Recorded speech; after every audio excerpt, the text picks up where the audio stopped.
Sue, you're the first joiner.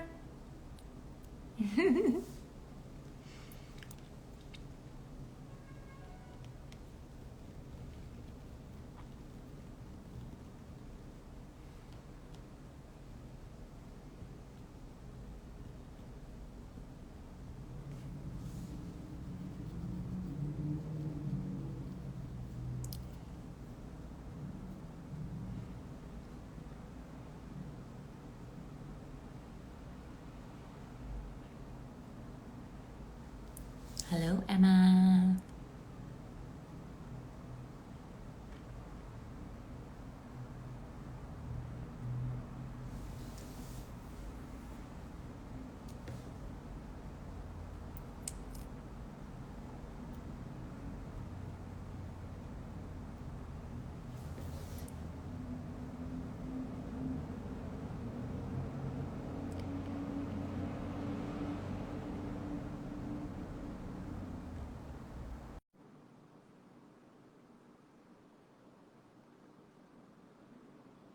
Okay.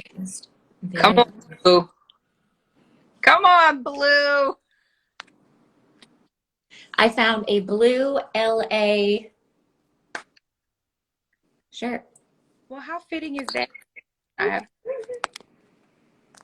like shut my office. Hi, everyone. Christanna, I was running behind clearly because I was like trying to get some water. But hi, everyone. Welcome to this episode of Hands Behind the Brands, where we're gonna give you the goods. And Christanna, what else? Finish that tagline. You're really creative, so I know you can finish that tagline. We'll give them the good, the great, a little bit of the real, a little bit of the fun, the how it's going. No, how it started, how it's going, I think is a good tagline for this Hands Behind the Brands. All right. So how it started, how it's going. So Christanna, as I just look for I know I took some quick notes here, but I would love for, first of all, tell the people who you are, what you do, and how you began at the Blue. Absolutely. Well, hi, everyone. I'm Christanna. I'm our Director of Media and Strategic Communications. What I do and how I got started, I just celebrated my 10-year anniversary at Skai Blue Media.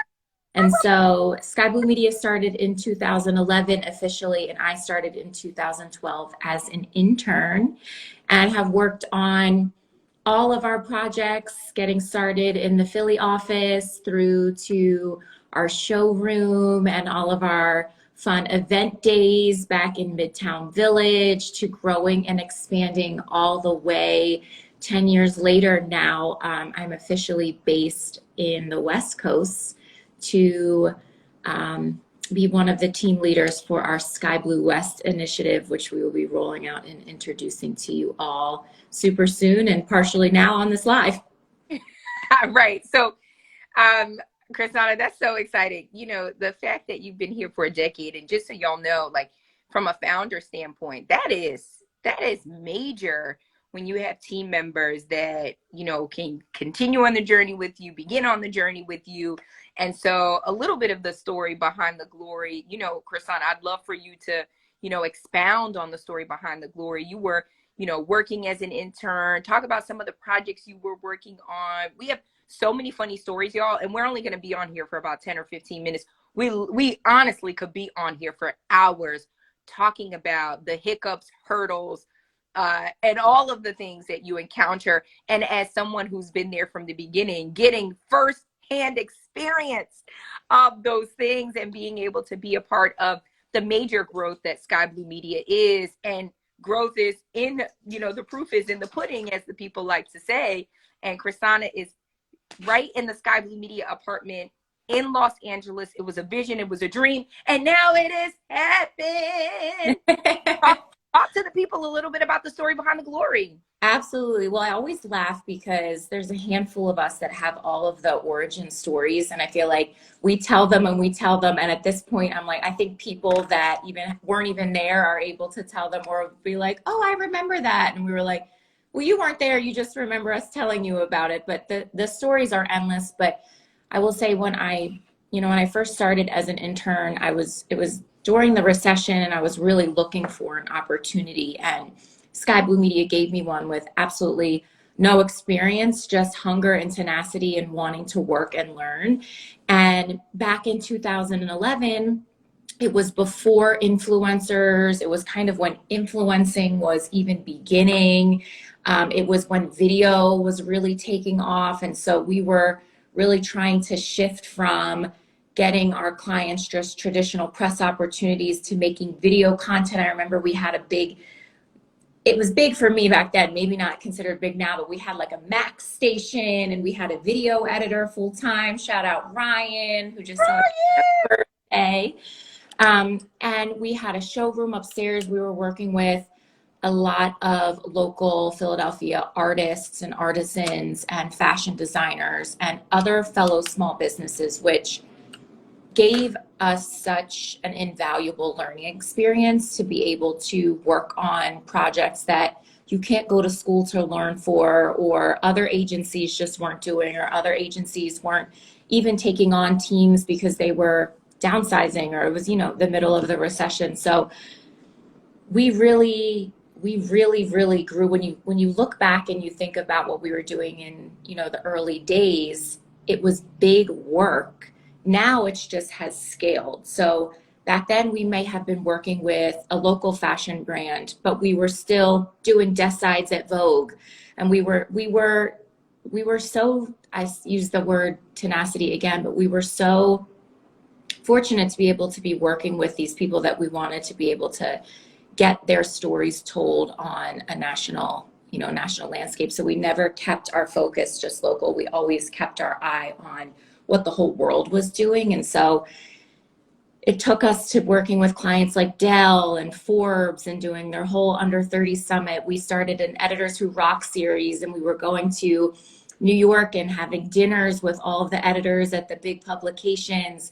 We had the sartorialist, who was the top blogger at the time, invented street style blogs, essentially, come to Philadelphia, which was huge at the time, right, for Philadelphia to be put on a stage. We worked with GPTMC at the time, which is now Philadelphia. We worked with the city on all of the Philadelphia collection. And I would say our clientele just grew and grew. I'll never forget, you called us all in for a staff meeting in your office with your blue couch, and we all sat, like sardines, a couple people on the 3-seater.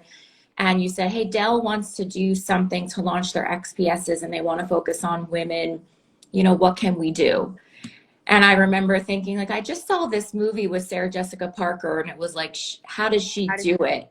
And we were just throwing things out like she gets it done. And someone said, well, you can use your Dell in the kitchen and do your recipes. You could use your Dell to organize your kid's schedule. And just that brainstorm on that blue couch on 13th Street led to us doing an entire series of events for Dell. We did one in New York, we did one in Texas, and we still work with them to this day. So yeah, we really created the blueprint back then and just have grown and expanded and scaled. Listen, I love when you bring back the old stories, because it really shows the foundation in which the company was built on, and it was built on creativity. And for those of you who work at agencies or own an agency, or you're thinking about starting an agency, talk to me first, because it is hard work. Here's the thing: you always have to innovate. You always have to be creating. Things do not just fall on your lap. We were in a market that was somewhat overlooked. When you think about cities like, Philadelphia, or some places like Virginia, it's, you think the metropolitan area, everybody always focuses on the metropolitan areas, New York, Los Angeles, and we're there now, but that's not where we started. And so to really understand where we've come from, we have to look back at all of the things that we did to get there and to build. And it was getting everyone in the room and bringing the entire brain trust to work. So, when you think about like creative brainstorms and how people ideate and innovate, it's bringing in different perspectives. So Christanna, when you talk about that blue couch, which is iconic, I know that we had thought about throwing that blue couch out, but it is the blue couch. It's a relic. we can't. That's where all of the magic happened. Like we sat there, y'all, and we would think about these grandiose ideas and go out and pitch them to these major corporations. And they'd be like, who are y'all and what are you pitching?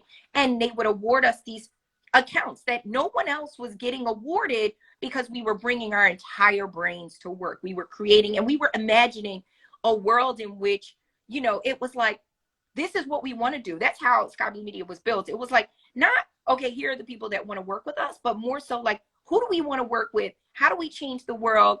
And how do we create that into, you know, a pitch? And so that was in the early days. That's, you know, the story behind the glory. We have so many more stories. And I wish we could bottle them up and put them somewhere just to see all of the things that, you know, the earlier teams had to go through to get to where we are today. And, you know, I guess I'd love to fast forward to where we are today. You're on the West Coast, leading our West Coast initiatives. How does it feel? And I know we're not telling the people all the things because this is a little bit of a rollout. We got to save some stuff for y'all. But Christanna, how does it feel being on the West Coast? What's the energy? What does it feel like? What's the difference of being in Philadelphia and LA? Well, I will say there is no place like Philly, and it takes you leaving for more of an extended period of time to really realize when we say Philly people are a special people, we certainly are. I would say, you know, we come to LA so much for work, maybe once a month. There was a point where we're at least coming once a month. So when I got here, it didn't feel foreign, but always kind of felt like the honeymoon because you get here and the sun is shining every single day. It does not rain, like they say. It does not get cold, like they say. Well, not cold to me. 65 is not cold. So it, you know, the palm trees, the energy that you just get from being in the environment is one thing, but the people here, it's interesting. You know, when you're in Philly, you're guaranteed to run into a doctor, a lawyer, an educator, maybe someone that owns a restaurant or a tech business that they're getting started.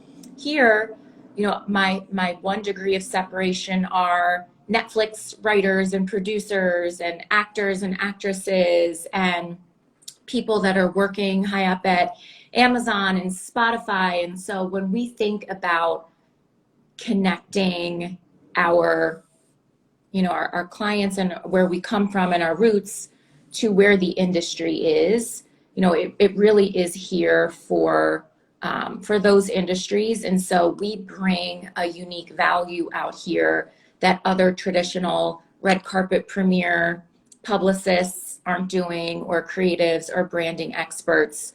And all the work that we do in the DEI and J space and cultural competency space is lacking out here from what we're seeing. And so we're already starting to get a lot of new business and we have a lot of fun projects here, but overall the energy it's great. It's different. It's always sunny. I know they say it's always sunny in Philadelphia, but it's legitimately always sunny in Los Angeles. I can attest to that as someone who now spends, you know, twice a month in LA. The weather is different. Snaps and claps to Ty for bringing me on my first hike. I know you're going to be going on a hike, Christanna, but I do think that, you know, in order to shift perspectives, in order to grow, I was working out this morning and I was like, my mother's car was parked in the driveway. And this is the first time I ever noticed that her license plates said GRW. And I was like, grow, like, you better go ahead and hit me with a word, just a universe, just like grow. And so I think, you know, in a season of growth is tough, y'all. Growth is also tough because you shed things, you shed people, you can even shed clients that you've worked with for a long period of time, but it's just making room for new innovation, new ideation, and just new things. So we are in a season, and I am so excited to have all of the team be able to be a part of this tremendous growth. And, you know, from the early folks to the newbies to everyone, yes, growth is tough.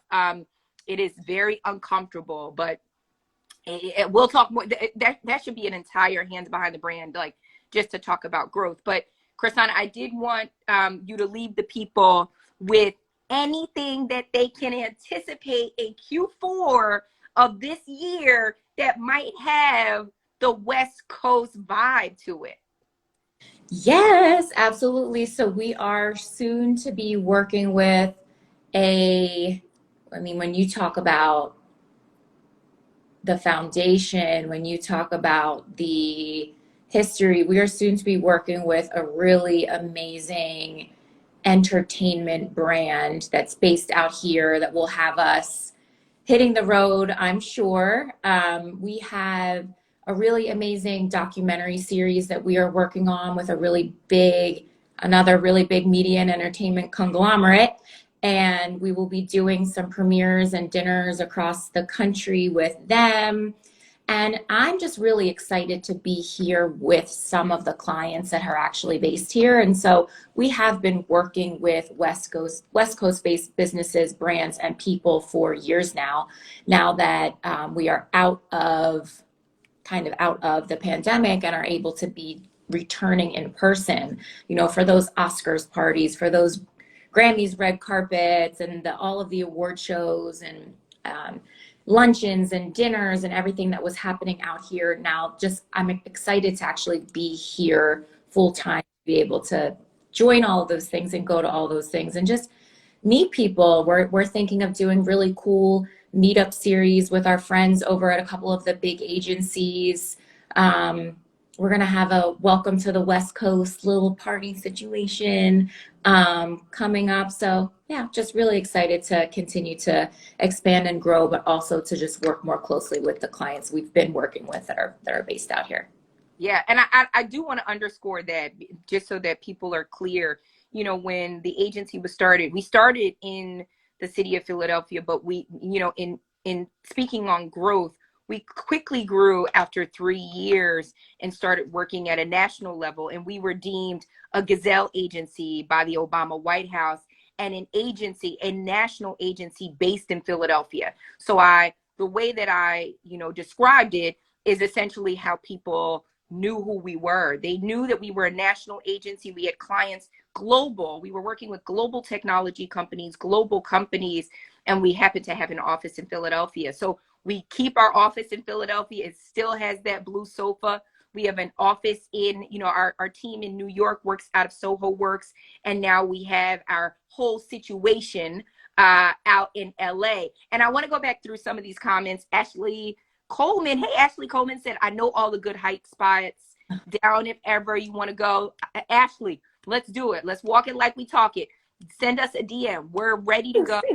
And then I saw somebody said, I would watch a Hands Behind the Brands reality series. Funny story, talking about the earlier days. I can't disclose that we were heavily pursued by reality television networks who wanted to capture Skai Blue Media on the big screen. And here's the thing, you trust the timing. I am so happy. I know y'all wanted that so bad, Christanna.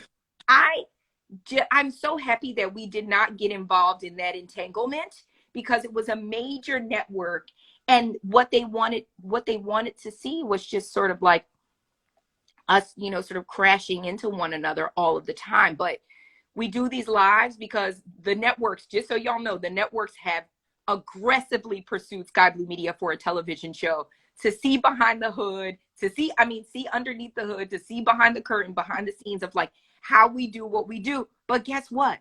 Only our community is privy to that information. So if you tune into these lives, you are a part of that. But we can't put it on a mass scale. We can't give y'all all of it.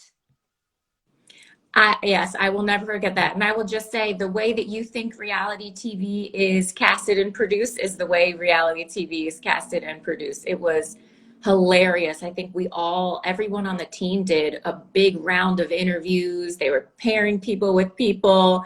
And, we're watching the other shows and we're like, okay, this is interesting. But you got to trust the timing, because you never know what might happen in the future, especially now that we're in the entertainment capital.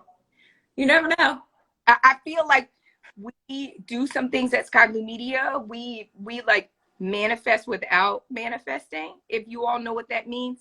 And I have a feeling that people will be knocking on our door for that. But I'm still keeping the hood down. We have some secret sauce, y'all. Well, People, we never talk about the work, because a lot of our clients, we are very much behind the scenes, but the true Hollywood story, one day in maybe another decade or so. True Hollywood story. That's another throwback. Well, fun fact, actually was featured on an episode of Keeping the Kardashians, because I was at an event Yes, that Kimberly was at, and I was standing directly behind her on a red carpet with a client over here. So we have made it to reality TV, just in a different roundabout way. yeah, we keep it contained. Yes. Oh, that I know this story. Yes, Erica, we were like, we can't do that network. And it's one of the big networks that you all watch all of the time. They are known for their reality shows. And we were like, that's just a little too close for comfort. All right, Christanna, I know you all have to get back to work. So anything you want to leave people with? Well, I'm excited that it is October. It's my favorite month. I will say I really miss the fall weather. I have walked outside numerous times expecting to be like, a little brisk, and it is not quite a little brisk. So I'm living through all of you all that are experiencing the real fall, the physical fall, but the spiritual and mental fall of it being harvest season. I was just with one of our clients, Lovey Jai Jones, in Vegas, which is another great perk of being out here. Could quick hop over to all the different places here on the West Coast, but was at Vegas working with her on a speaking engagement, and we were sitting in this really luxurious large hotel room, and she was speaking to me about her story behind the glory and how she was looking around thinking, how did I get to such a blessed place where I was awarded this hotel room and brought out to Vegas to speak about and tell my story as her job. And we had a big, long talk about harvest season. And so I'm just leaving you all with that idea of harvest season. Whatever you want, you can have. And these next couple of months are that time to harvest it, to get it ready, to get it ready for 2023, which is knocking on all of our doors. So yeah. Right around the corner. Okay, you have it, y'all. On this. Erica, it's giving winter over here. Winter, and someone else just said you'll feel it in a few weeks. But thank oh my you. Gosh, wait. What? Shout out Sergi, who is more the OG West Coast. Oh my gosh. Okay. And Sergi's on here. Wait, Sergi's on here. Been in LA longer than me. So when did Sergi come out? Sergi, drop it in the comments. But he was here and then came to Philly and then came back. So we've been here. We're not new to this. We're true to this. I think I said that earlier this week too. It's kind of like our slogan. New to this, true to it. One of our other clients says that all the time, and I love that she says that. Someone said, thanks for this. Harvest, cultivate, and manifest. Yes. So thank you all for tuning into this episode of Hands Behind the Brands. We'll leave you with Christanna's word. And everyone, just looking forward to harvesting, growing, cultivating, and manifesting. Have a great day, everyone. Blue skies. Bye.